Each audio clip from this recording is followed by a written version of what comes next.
Sometimes the people who are supposed to love you the most can hurt you in ways you never imagined possible. I'm going to share something with you today that I never thought I'd have to talk about publicly. A story about family, betrayal, and the painful lesson I learned about what really matters in life. It's not an easy story to tell, but if my experience can help even one person recognize the warning signs before it's too late, then perhaps all this heartache will have served a purpose. My name is Dorothy Hanson, though most people call me Dot. I'm 78 years old now, and I spent 40 years of my life as an accountant, a job that taught me the value of every dollar and the importance of planning for the future.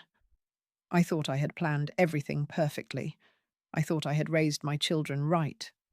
I was wrong on at least one of those counts. Let me take you back to 1974. That was the year my husband Robert and I scraped together every penny we had saved and bought a three-story house in what was then considered the rough part of downtown. Our friends thought we were crazy. The neighborhood was run down, crime rates were high, and the house itself was practically falling apart. But Robert saw something I didn't see at first: potential. He had this way of looking at broken things and seeing what they could become. We paid $42,000 for that house. Can you imagine? In today's market, you couldn't buy a parking space for that amount. But back then, nobody wanted to live there. The previous owners had abandoned it after a fire damaged the second floor. The yard was overgrown with weeds taller than my waist, and half the windows were boarded up. I remember the first night we spent there. We didn't have furniture yet, so we slept on an air mattress in what would become our bedroom. The floorboards creaked with every movement, and I swear I could hear rats scurrying in the walls. I cried myself to sleep that night, wondering what we had gotten ourselves into. Robert held my hand and whispered, "Dot, we're not just buying a house. We're building our children's future." He was right, in ways neither of us could have predicted. Over the next 20 years, we poured our hearts into that house. Robert worked construction during the day and came home to work on our house at night. I would finish my shift at the accounting firm and spend my evenings stripping wallpaper, sanding floors, and learning how to grout tile from library books. Our three children grew up watching us transform that broken building into a home, room by room, year by year. Richard was our oldest. Born in 1968, he was always the ambitious one, even as a child. He used to line up his toy cars by value and trade them with other kids like he was running a business. By the time he was in high school, he was already talking about law school and making money. We were proud of him. What parents wouldn't be? He graduated from law school in 1993 and joined a prestigious firm downtown. Linda came 2 years after Richard. She was our social butterfly, always knowing exactly what to say to make people like her.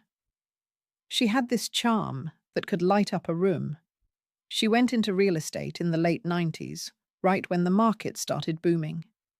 She did well for herself, or so it seemed. Stephen was our surprise baby, born in 1975 when I was 43, and thought my childbearing years were behind me. He was different from the other two from the start, quieter, more thoughtful. While Richard collected business cards and Linda collected friends, Stephen collected rocks and painted watercolors of the garden I had planted in our yard. He never made as much money as his siblings, choosing instead to teach art classes and create sculptures that he sold at local galleries. Richard and Linda used to joke that Stephen got all the talent, but none of the ambition. I thought they were joking. I realize now there was an edge to those comments I should have noticed. By 2018, our neighborhood had completely transformed. The crime was gone, replaced by trendy coffee shops and boutique stores. Young professionals were buying up the old houses and renovating them into showpieces. Our house, which we had purchased for less than the price of a new car, was suddenly worth millions. Robert used to joke about it. Dot, he'd say. We're accidental millionaires? Too bad we're too old to enjoy it. But we did enjoy it, in our own way. We enjoyed the garden that had taken 30 years to mature. We enjoyed the crown moulding Robert had installed by hand in 1982. We enjoyed the kitchen where we had cooked thousands of family dinners. Every scratch on the hardwood floors, every paint chip on the walls, they all told stories of our life together. Robert died on March 15th, 2018. It was a heart attack, sudden and massive. He was in the garden, pruning the rose bushes he had planted for our 25th anniversary. I found him there, lying peacefully among the flowers, still holding the pruning shears. The doctors said he probably didn't feel any pain, that it was over in seconds. I took some comfort in that, though not much. The funeral was beautiful. All 3 children came, of course, with their families. Stephen cried openly at the service. Linda cried too, though I noticed her checking her phone during the eulogy. Richard stood stoic and dry-eyed, which didn't surprise me. He had always been the one to keep his emotions locked away. After the service, we all came back to the house. Friends and neighbours brought casseroles and flowers. People shared memories of Robert, his terrible jokes, his generous spirit, his willingness to help anyone who needed it. I felt numb, going through the motions of thanking people for coming, accepting their condolences, pretending I wasn't completely shattered inside. By evening, most people had left. It was just me and the kids, sitting in the living room where Robert and I had raised them. His urn sat on the mantelpiece, where I had placed it that morning. I wasn't ready to decide what to do with his ashes yet. I wasn't ready for any of it. 3 days later, Richard showed up at my door with a stranger. "Mum, this is James Chen," Richard said, stepping into the foyer without waiting to be invited in. "He's a real estate appraiser. I asked him to take a look at the house." I stared at my son, not comprehending. "Why would we need an appraiser?" Richard exchanged a look with the stranger, then turned back to me with what I suppose he thought was a gentle smile. "Mum, we need to talk about your future. About what's best for you now that Dad is gone." I felt something cold settle in my stomach. "What do you mean?" "This house is too much for you to handle alone. You're 75 years old. What if you fall down the stairs? What if something breaks and you can't fix it? Dad was the one who took care of all the maintenance. I can hire someone. It's not just about maintenance, Mum." Richard's voice took on that particular tone he used in court, smooth and reasonable and completely inflexible. "Mr. Chen has done a preliminary assessment. This property is currently valued at approximately $2.8 million. The number hung in the air between us. I had known the house was valuable, of course. You couldn't live in the neighborhood and not know, but hearing it stated so baldly, so soon after Robert's death, felt obscene. "Your point being?" I asked quietly. "My point is that you're sitting on a fortune while living alone in a house that's far too large for your needs.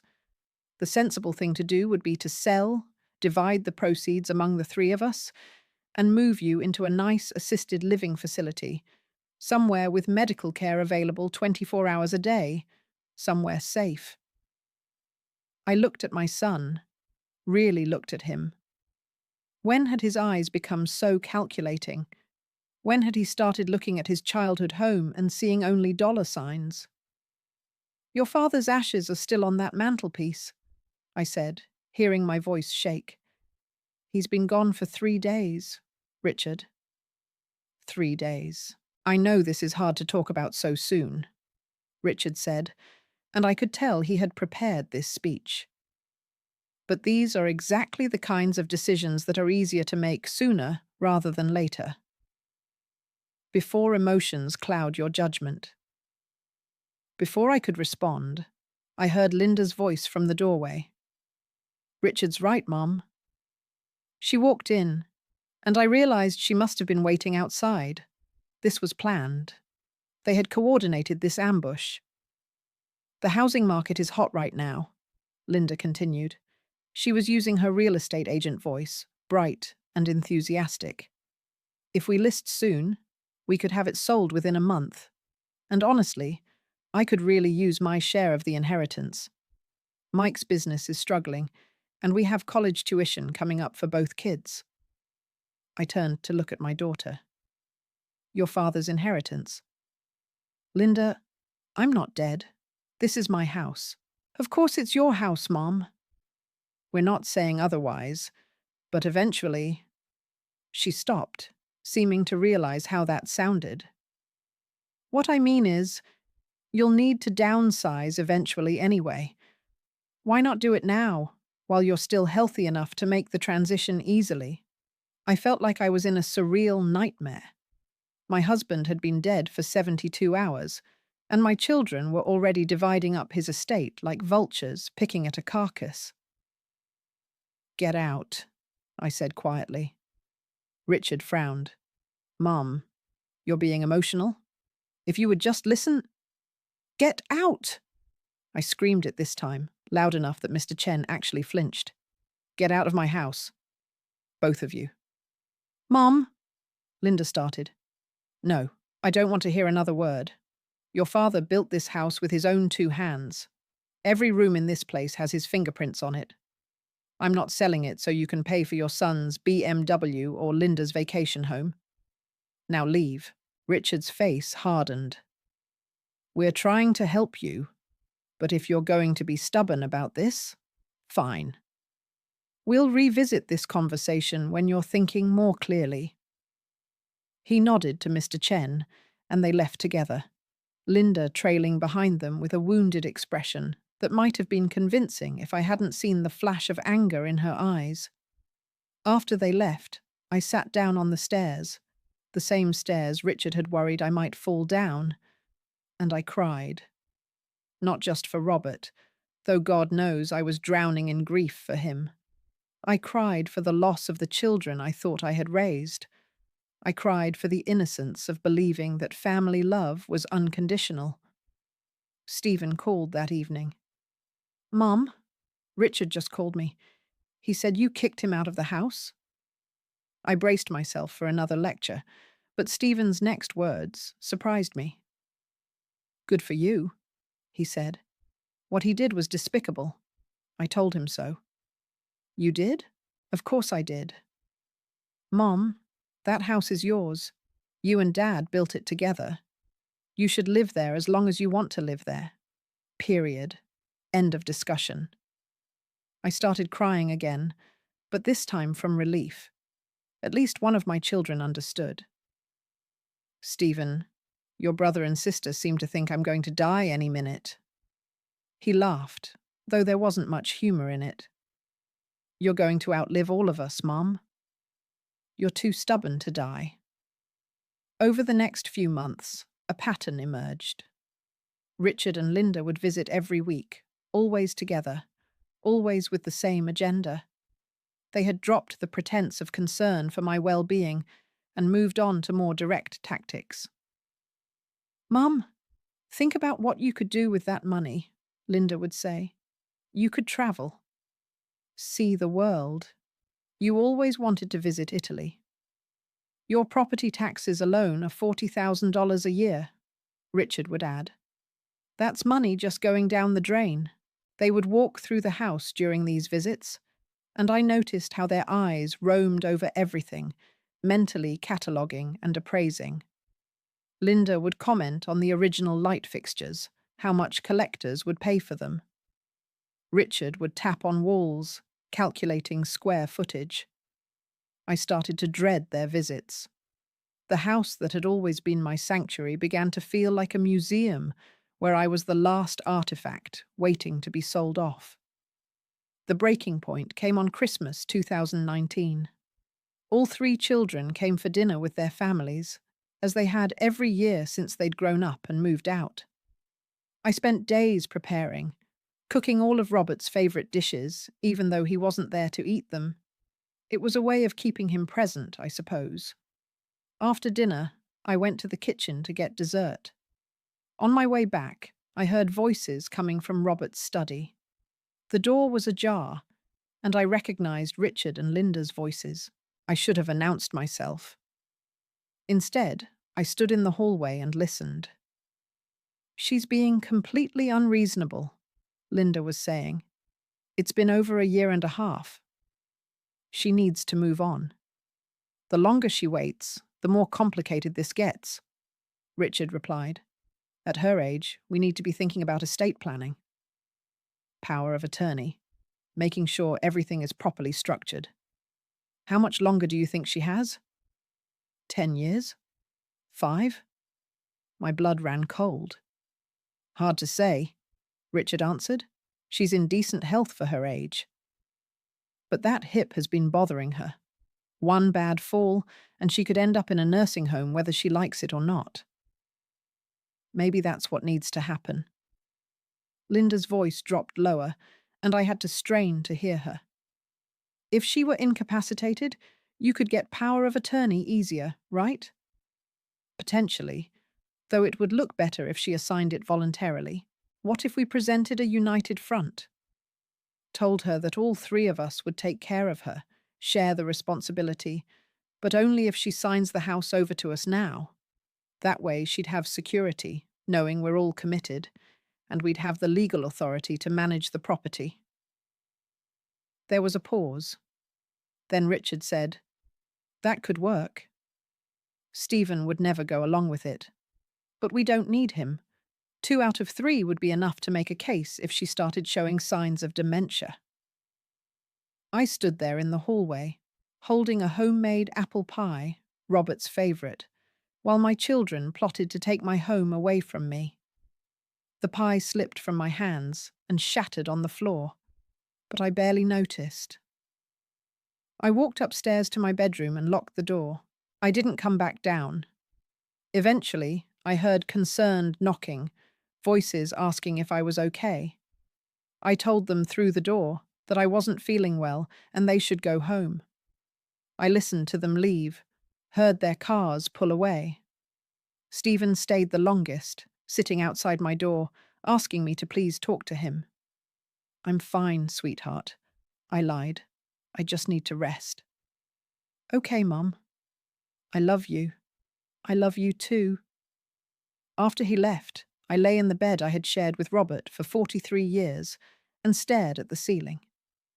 That night, I cried until I had no tears left. The next few months were quieter. Richard and Linda must have sensed they had pushed too hard, because their visits became less frequent. When they did come, they were superficially pleasant, though I could see the frustration simmering beneath their smiles. Then came April 2020, and with it, the fall that changed everything. I had always been careful in the bathroom. Robert had installed grab bars years earlier, and I used them religiously. But that morning, I was distracted, thinking about something. I don't even remember what now, and I stepped out of the shower without holding on to anything. My foot hit a wet spot on the tile, and suddenly I was falling. I remember the moment of realization, the split second of knowing this was going to be bad, and then the impact. The pain was immediate and overwhelming. I had broken my left hip. I managed to reach my phone and call 911, but I had to lie there on that cold bathroom floor for 20 minutes before the paramedics arrived. It was the longest 20 minutes of my life. The hospital told me I would need surgery and extensive rehabilitation. I would be there for at least 2 months. I called Stephen from my hospital bed, and he immediately took a leave of absence from work to handle things while I was incapacitated. Richard showed up the next day with papers. "Mum, I've consulted with some colleagues," he said, pulling a chair up to my bedside. I was still groggy from pain medication, barely able to focus. "Given your injury and your age, we need to establish legal protections. I've prepared a power of attorney document that would allow me to manage your affairs while you're recovering. Stephen can handle things, I mumbled. Stephen doesn't have the legal expertise. Mum, I'm trying to help you. If something happened and you weren't able to make decisions for yourself, the state could get involved. This is just a precaution. I was so tired, and everything hurt. I wanted him to go away and let me sleep. I'll think about it. The thing is, some of these decisions can't wait. Your property taxes are due next month. Bills need to be paid. I need your signature on this to make sure everything is taken care of. Through the haze of medication, warning bells were trying to go off in my mind, but I couldn't quite grasp why. Talk to Stephen. He has my checkbook. Richard's face tightened. Mum, please. I'm trying to do the right thing here. Just sign the paper.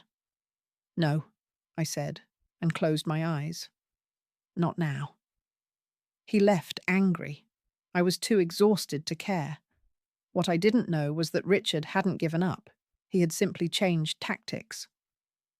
I spent 8 weeks in the hospital and rehab facility. Stephen visited every single day, bringing me chocolate cake from my favorite bakery and reading aloud from the newspaper. Linda came occasionally, always with an excuse for why she couldn't stay long. Richard came 3 times, each visit shorter than the last. When I was finally released to go home, Stephen picked me up. I was using a walker and would need physical therapy for months, but I was so happy to be going back to my house. Stephen had arranged for a home health aide to help me with daily tasks, and he had installed additional safety features throughout the house. More grab bars, a shower chair, non-slip mats. We pulled up to the house, and immediately I knew something was wrong. There was a for sale sign in the front yard. Stephen, what? His face was pale. Mom, I just saw that this morning. I called Linda immediately, and she said you authorized it. I authorized nothing of the kind. We went inside, and I was horrified by what I found. The house had been staged. Many of my personal belongings were gone. Photographs, Robert's favorite chair, the throw pillows I had needle-pointed over the years. The walls had been painted a bland beige, covering the warm yellow I had chosen. The garden view from the kitchen window now showed a professional landscaping crew tearing up my flower beds. I was shaking with rage. Stephen helped me to the couch and then went to confront the workers outside. I sat there, feeling violated in my own home.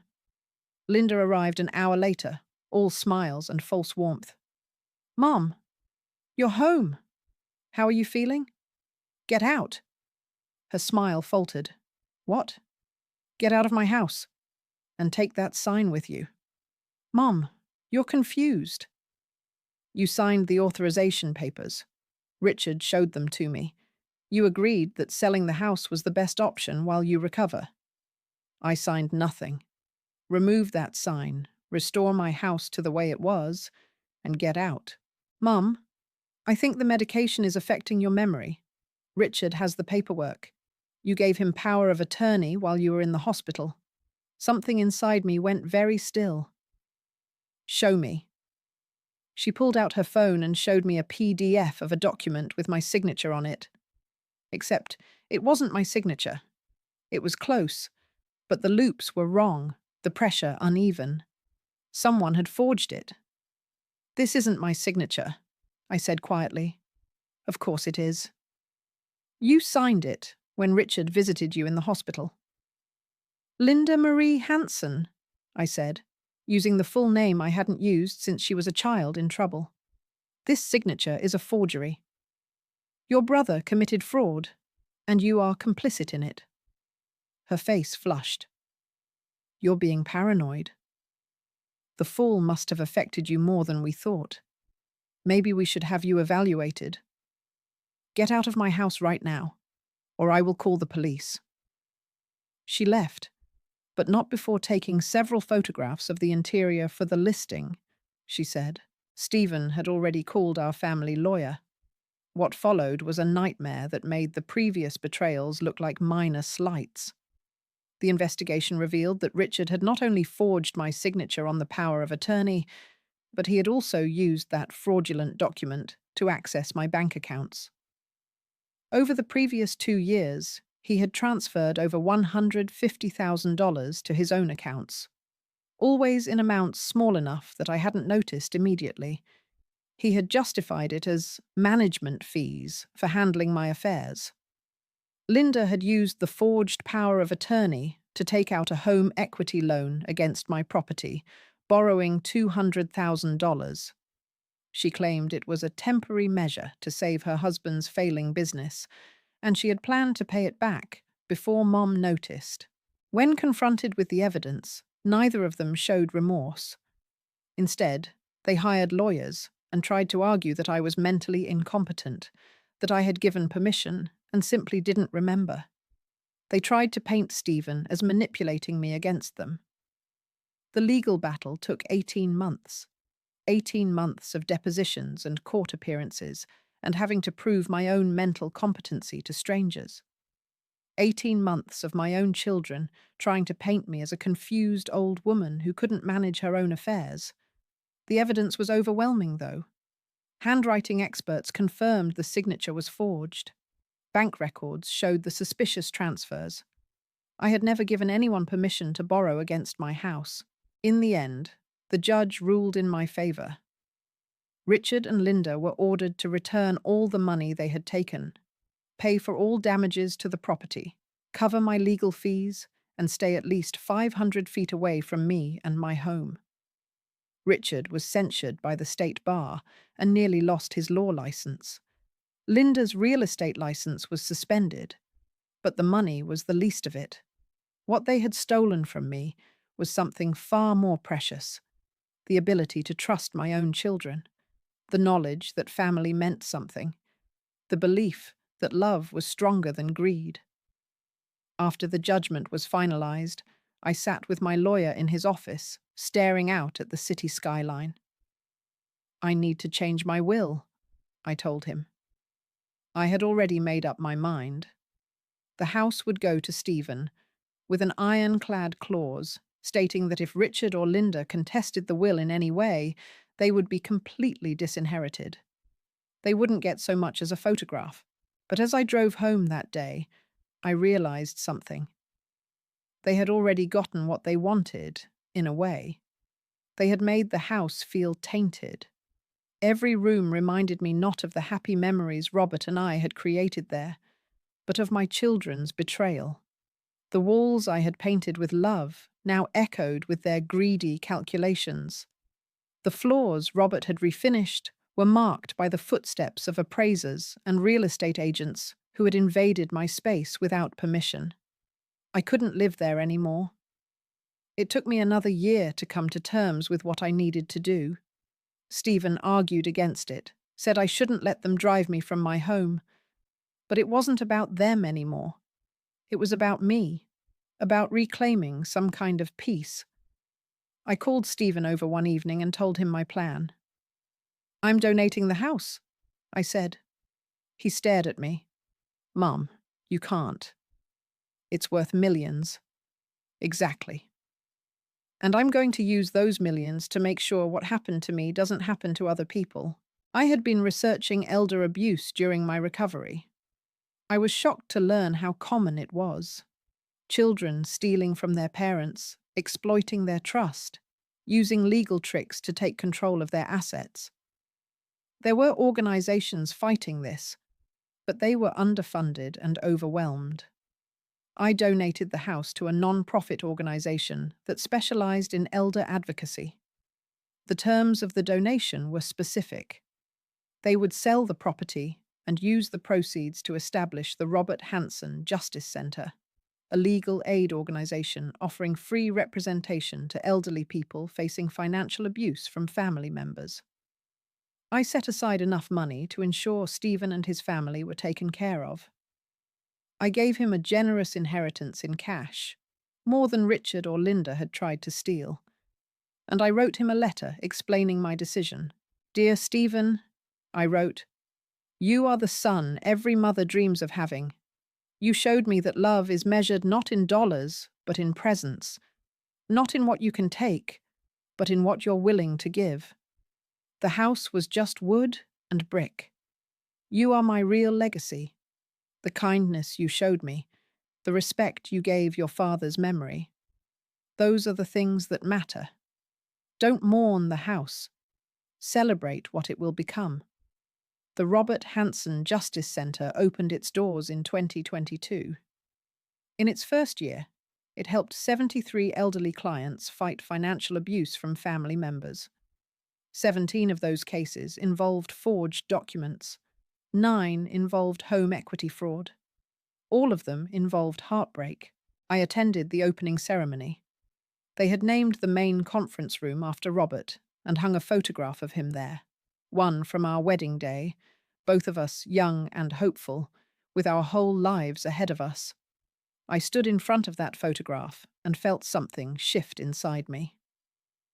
The house had been Robert's dream, but this, helping people, fighting injustice, turning our tragedy into something meaningful, this would have made him proud.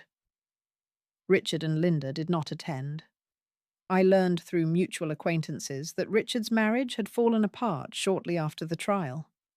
Apparently, his wife had been unaware of the full extent of his financial manipulations and was disgusted when the truth came out. Linda's husband's business eventually failed anyway, despite the money she had stolen. They divorced 2 years later, and I heard she moved to another state. I don't take pleasure in their suffering. That would make me no better than they are. But I don't mourn for them either.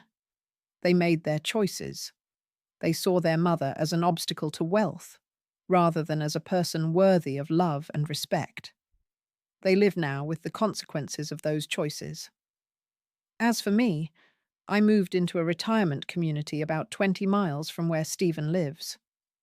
It's a nice place, full of people with stories like mine, some triumphant, some tragic, all of them testament to the fact that old age doesn't mean irrelevance. I have friends here. I play bridge on Tuesdays and volunteer at the local library on Thursdays. Stephen and his family come for dinner every Sunday. We eat together, we laugh together, we remember Robert together. His grandchildren call me Grandma Dot and show me their artwork and tell me about their lives. This, I have learned, is wealth. This is what inheritance really means. Not property passed down, but love shared across generations. I haven't seen or spoken to Richard or Linda in over 3 years now. Sometimes I wonder if they ever think about what they lost. Not the house or the money, but the relationship with their mother. The chance to be there for me in my final years, to receive the love I still had to give them, to know the peace that comes from doing the right thing. But I've learned not to waste too much time on wondering. I've learned that you can't make people value what they're determined to see as worthless. I showed them unconditional love for 50 years, and they responded with conditional greed. That's on them, not on me. What I want you to understand, sitting here listening to my story, is that this isn't just about ungrateful children or stolen money. It's about something more fundamental. The moment when you realize that the people you thought you knew are strangers. The moment when the family you built starts tearing itself apart. The moment when you have to choose between being a victim and being a survivor. I chose to survive. More than that, I chose to make sure my survival meant something. The Robert Hansen Justice Centre has now helped over 300 people. 300 families where maybe, just maybe, the cycle of abuse was broken. 300 elderly people who got to keep their dignity and their autonomy. That's Robert's true legacy. That's our real inheritance to the world. Would I go back and change things if I could? Would I want Richard and Linda to be different people? The children I thought I had raised? Of course. Every day I mourn the relationship we could have had. Every holiday without them is a reminder of what I've lost. But I've also gained something: clarity. I know now that love isn't enough to change someone who doesn't want to change. I know that sometimes the bravest thing you can do is protect yourself, even from your own children. I know that home isn't a building, it's wherever you feel safe and valued and loved. And I know that Robert would be proud of me. Not because I'm strong or brave or any of those things people say when they don't know what else to say, but because I took our shared pain and turned it into purpose, because I made sure that his memory stands for something more than just the house we built together. So here's what I've learned. After 78 years of life and more heartbreak than I care to recount, things are just things. Houses are just houses. Money is just money. What matters, what really truly matters, is how you treat people when you think no one is watching, how you behave when there's no reward except being able to sleep at night, how you love when loving costs you something. Richard and Linda failed that test. They saw an inheritance and forgot they still had a mother. They calculated net worth and forgot to value human worth. But Stephen passed it, and in the end, that's the only grade that matters. I'm 78 years old now. I don't know how many years I have left, but I know this. When my time comes, I'll go peacefully, knowing that I lived according to my values until the very end. I didn't let bitterness consume me. I didn't let greed win, even when it wore the faces of my own children. And somewhere out there's an elderly person sitting in a lawyer's office at the Robert Hanson Justice Center, getting help they desperately need, getting justice they deserve. That person will never know Robert. They'll never know me. But they'll benefit from the choice we made: him to build a house with love, me to transform that house into hope. That's legacy. That's what lasts. Everything else is just wood and stone and money that you can't take with you anyway. In the end, the only thing you really own is how you made people feel and what you left behind for those who come after. I left behind love for Stephen. I left behind justice for strangers. And I left behind a lesson, I hope, for anyone who hears this story. Don't wait until you're 78 and fighting your own children in court to learn what really matters. Learn it now. Live it now. Love the people who deserve it. Protect yourself from those who don't. And remember that the best inheritance you can give anyone is the example of a life lived with integrity. That's what Robert gave me. And God willing, that's what I'll pass on to Stephen, and he'll pass on to his children. And the cycle will continue long after all of us are gone. That's the house that really matters, the one you build in people's hearts.